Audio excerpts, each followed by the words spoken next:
Bismillahirrahmanirrahim. I am Dr. Mahibullah Wazir, and the topic is the greater momentum.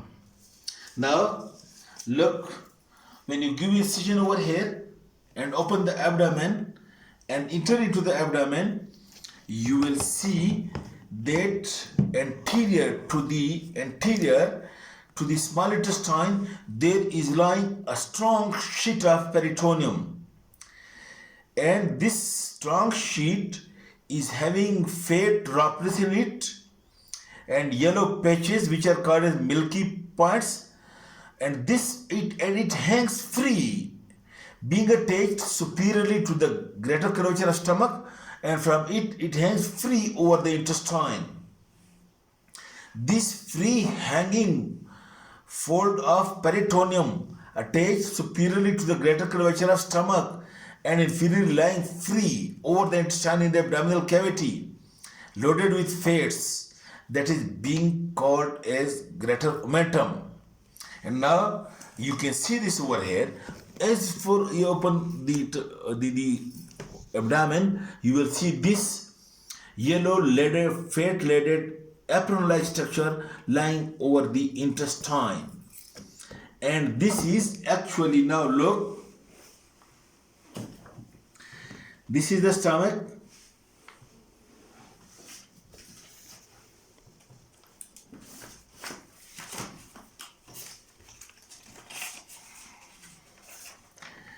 And I told you that from the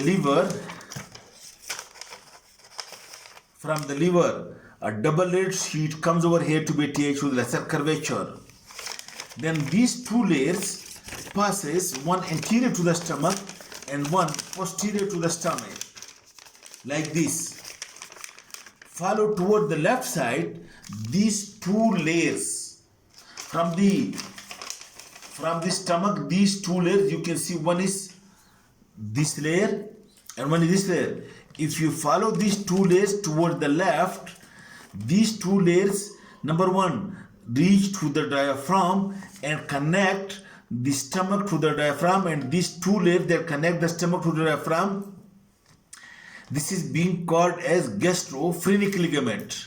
And then follow, then you can see this, look, this is the spleen.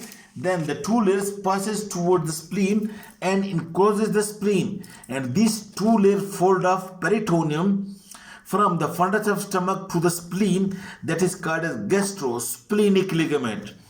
And the short gastric arteries from the splenic artery passes between the two layers to reach to the fundus of the stomach. Notice point.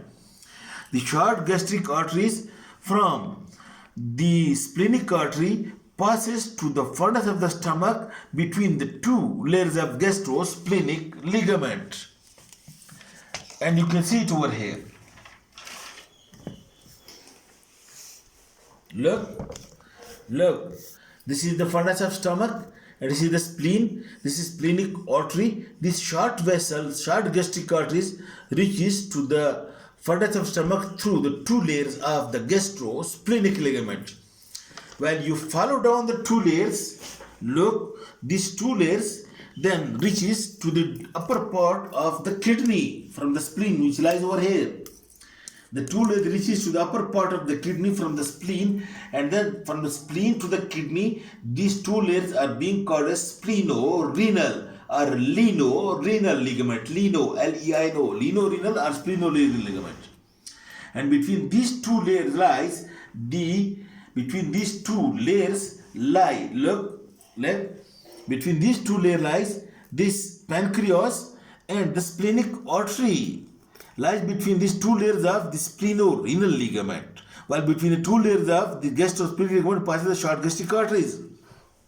Okay, then the two layers from the greater curvature of stomach descend downward over by passing over the transverse colon, and then comes into the abdominal cavity between the anterior layer of parietal peritoneum and the intestine. Anterior layer of parietal peritoneum over here.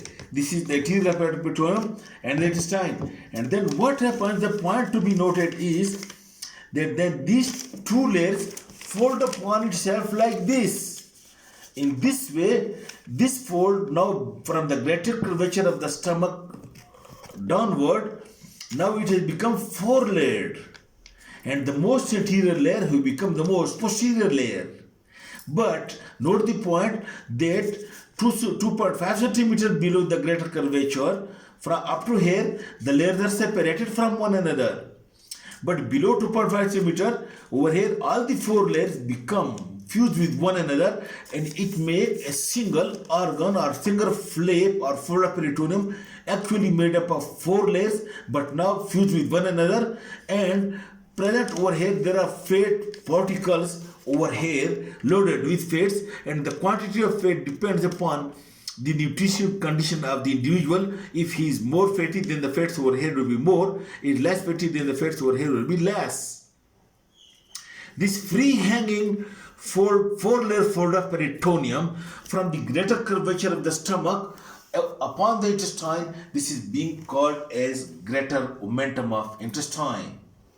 Okay, and you know, over here between the two layers of the greater omentum lies the right and left gastroepiploic vessels, and over here lies between the two layers of the greater omentum, which is making the gastrosplenic ligament, lies the short gastric arteries, and lower down lies the splenic artery.